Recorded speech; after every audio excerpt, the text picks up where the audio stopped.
नमस्कार, स्वागत है आप सभी का डीडी न्यूज के इस विशेष सांकेतिक भाषा के बुलेटिन में। आपके साथ मैं हूं संध्या शर्मा और मेरे साथ है मेरी सहयोगी मनीषा शर्मा। आइए बुलेटिन की शुरुआत करते हैं हेडलाइंस के साथ। महाशिवरात्रि पर संपन्न हुआ महाकुंभ, 66 करोड़ 21 लाख से अधिक श्रद्धालु बने सनातन पर्व के साक्षी। मुख्यमंत्री योगी आदित्यनाथ आज करेंगे महाकुंभ का औपचारिक समापन। रेल मंत्री अश्विनी वैष्णव भी रेल कर्मियों को करेंगे सम्मानित।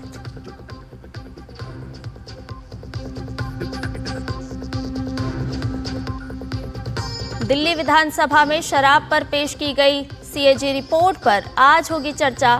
मुख्यमंत्री रेखा गुप्ता डिप्टी स्पीकर पद के लिए मोहन सिंह बिष्ट के नाम का रखेंगी प्रस्ताव।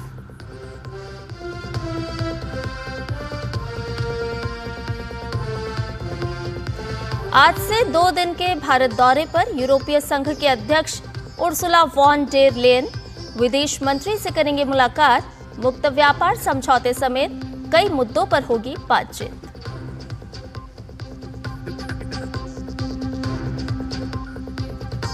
गाजा में संघर्ष विराम का पहला चरण समाप्त होने से कुछ दिन पहले हमास ने इजराइल को सौंपे 4 बंधकों के शव, पहचान प्रक्रिया शुरू।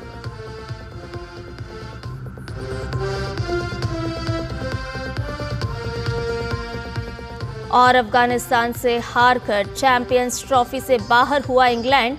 आज पाकिस्तान बांग्लादेश के बीच हाई वोल्टेज मुकाबला, साख बजाने उतरेंगी दोनों टीम।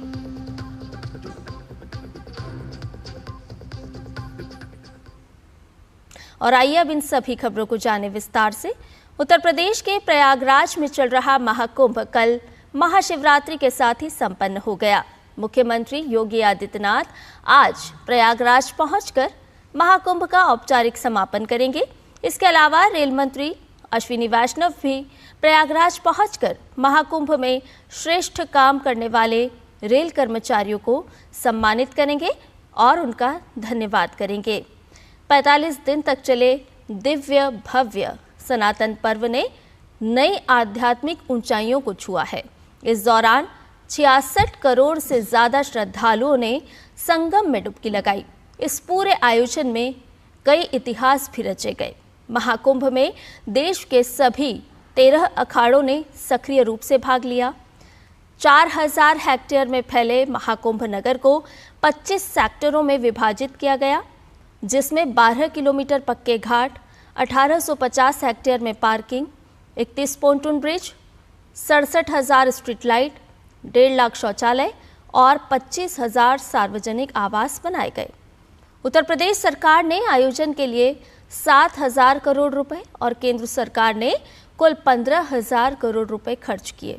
इस आयोजन में राष्ट्रपति द्रौपदी मुर्मू, प्रधानमंत्री नरेंद्र मोदी, कई केंद्रीय मंत्री, मुख्यमंत्री और अन्य हस्तियों ने भाग लिया।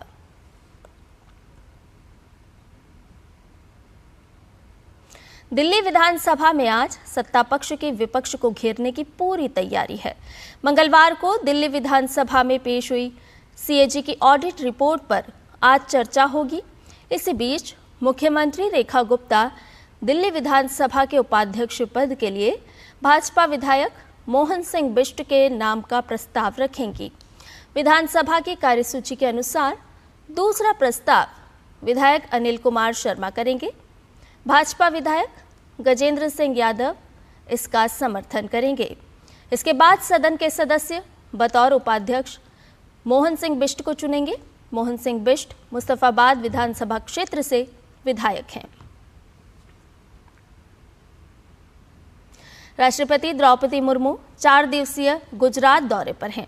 वे आज सुबह प्रतिष्ठित स्टैच्यू ऑफ यूनिटी जाकर सरदार वल्लभ भाई पटेल को पुष्पांजलि अर्पित करेंगी। राष्ट्रपति स्मारक के प्रमुख स्थलों के साथ साथ एकता नगर परिसर का भी दौरा करेंगी। अपनी गुजरात यात्रा के दौरान राष्ट्रपति का अहमदाबाद और गांधीनगर में 2 दीक्षांत समारोह में भाग लेने और कच्छ जिले के प्रतिष्ठित स्थानों का दौरा करने का भी कार्यक्रम है।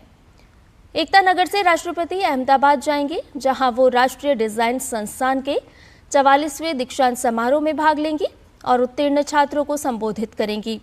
इस दीक्षांत समारोह में लगभग 430 छात्र विभिन्न डिजाइन विषयों में डिग्री प्राप्त करेंगे।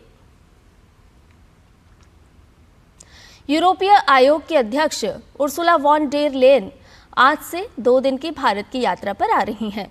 उनके साथ 27 में से 21 यूरोपीय संघ आयुक्तों यानी उनके मंत्रियों का एक उच्च स्तरीय प्रतिनिधि मंडल भी होगा।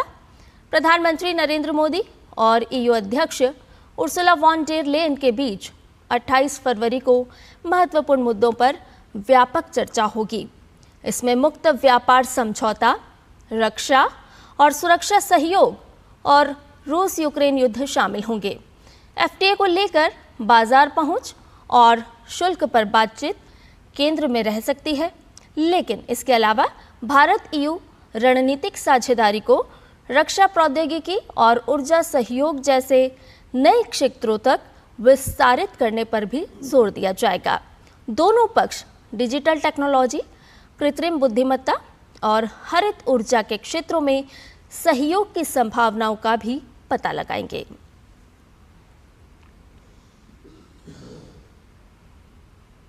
बिहार के जहानाबाद स्थित केंद्रीय विद्यालय की शिक्षिका दीपाली द्वारा बिहार के लोगों के बारे में अपशब्दों का प्रयोग करना भारी पड़ गया है। केंद्रीय विद्यालय संगठन ने तत्काल प्रभाव से शिक्षिका को निलंबित कर दिया है। कुछ दिन पहले बिहार वासियों को भला बुरा कहने वाली दीपाली का वीडियो वायरल हुआ था। वायरल वीडियो में शिक्षिका जहानाबाद में अपनी पोस्टिंग को लेकर काफ़ी नाराज दिख रही हैं। वो कह रही हैं कि इससे बेहतर तो केंद्रीय विद्यालय के अधिकारी उसकी पोस्टिंग लद्दाख में ही कर देते। वीडियो में वो बिहार वासियों के बारे में अपमानजनक शब्दों का भी प्रयोग करती दिख रही हैं। उधर शिक्षिका ने निलंबन को लेकर बिहार के समस्तीपुर से सांसद शांभवी ने खुशी व्यक्त की है। भारतीय सेना, मणिपुर पुलिस, नागरिक प्रशासन और अन्य सुरक्षा एजेंसियों के अलावा असम राइफल्स की कोशिशों के बाद मणिपुर में 72 हथियारों और युद्ध भंडार जैसी सामग्री का आत्मसमर्पण कराया गया। यह आत्मसमर्पण राज्य के जिरीबाम, कांगपोकपी, फेरजावल और इम्फाल पूर्व के पहाड़ी और घाटी जिलों में हुआ। कांगपोकपी जिले में स्थानीय लोगों ने स्वेच्छा से 16 हथियारों के संग आत्मसमर्पण किया।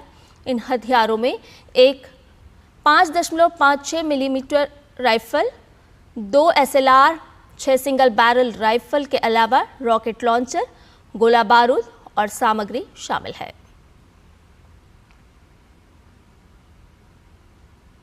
असम के मोरीगांव जिले में आज तड़के रिक्टर पैमाने पर 5.0 तीव्रता का भूकंप आया। इसकी जानकारी नेशनल सेंटर फॉर सिस्मोलॉजी ने दी। नेशनल सेंटर फॉर सिस्मोलॉजी ने कहा है कि भूकंप आज तड़के 2:25 पर आया और उसका केंद्र 16 किलोमीटर की गहराई पर था। भूकंप से अब तक किसी तरह के जानमाल के नुकसान की खबर नहीं है। इससे पहले मंगलवार तड़के बंगाल की खाड़ी में रिक्टर पैमाने पर 5.1 तीव्रता का भूकंप आया था। डीआरडीओ और भारतीय नौसेना ने ओडिशा स्थित चांदीपुर की एकीकृत परीक्षण रेंज से अपनी तरह की पहली नौसैनिक anti ship missile short range का सफल उड़ान परीक्षण किया। मंगलवार को किए गए परीक्षण में भारतीय नौसेना के सीकिंग हेलीकॉप्टर से मिसाइल प्रक्षेपित की गई, जिसने पोत के लक्ष्य के संबंध में अपनी क्षमता का प्रदर्शन किया। रक्षा मंत्री राजनाथ सिंह ने मिसाइल के सफल परीक्षण के लिए डीआरडीओ और भारतीय नौसेना को बधाई दी। परीक्षणों ने मिसाइल की क्षमता को सिद्ध कर दिया है और इसने अपनी अधिकतम मारक सीमा पर समुद्र स्किमिंग मोड में एक छोटे जहाज के लक्ष्य पर सीधा प्रहार किया। यह मिसाइल लक्ष्य साधने के लिए स्वदेशी इमेजिंग इंफ्रारेड सीकर का उपयोग करती है। इजराइल और हमास के बीच गाजा में संघर्ष विराम समझौते का पहला चरण खत्म हो गया। हमास ने 4 इजरायली बंधकों के शव को रेड क्रॉस के जरिए इजराइल को सौंपे। इजराइल के प्रधानमंत्री कार्यालय ने बंधकों के शव के मिलने की पुष्टि की है। इजराइल ने कहा कि मिस्र के मध्यस्थों की मदद से इजरायली क्रॉसिंग के जरिए ताबूतों को पहुंचाया गया और पहचान की प्रक्रिया शुरू की गई है। अफगानिस्तान के आईसीसी चैंपियंस ट्रॉफी में बड़ा उलटफेर किया गया है। अफगानिस्तान ने इंग्लैंड को रोमांचक मुकाबले में 8 रन से हरा दिया। इस हार के साथ ही इंग्लैंड चैंपियंस ट्रॉफी के सेमीफाइनल की रेस से बाहर हो गई है, जबकि अफगानिस्तान की उम्मीद अभी कायम है। अफगानिस्तान का अगला मुकाबला ऑस्ट्रेलिया से होगा। अफगानिस्तान ने टॉस जीतकर पहले बल्लेबाजी करते हुए 50 ओवर में 7 विकेट पर 325 रन बनाए। आईसीसी चैंपियंस ट्रॉफी का आज 9वां मुकाबला पाकिस्तान और बांग्लादेश के बीच रावलपिंडी में खेला जाएगा। ये मुकाबला दोपहर 2:30 बजे से शुरू होगा। दोनों ही टीमें सेमीफाइनल की दौड़ से बाहर हो चुकी हैं। पाकिस्तान और बांग्लादेश दोनों को ही भारत और न्यूजीलैंड के खिलाफ हार मिली थी। और इसके साथ ही इस विशेष सांकेतिक भाषा के बुलेटिन में फिलहाल इतना ही। मुझे और मेरी सहयोगी मनीषा शर्मा को दीजिए इजाजत। नमस्कार।